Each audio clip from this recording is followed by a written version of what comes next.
how to download and install the Quotex app. Hey everyone, welcome back to the channel. In today's video we're going to learn how we can download and install the Quotex app on our phones, so make sure to watch the video till the end.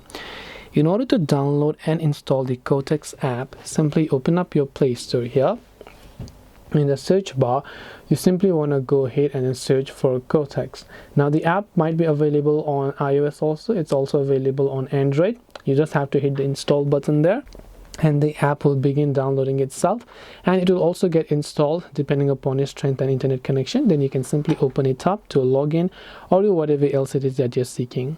Hope this video helps you. If you have got any more questions, feel free to leave them down below. Thank you for watching till the very end of this tutorial, and as always, see you soon in our next video.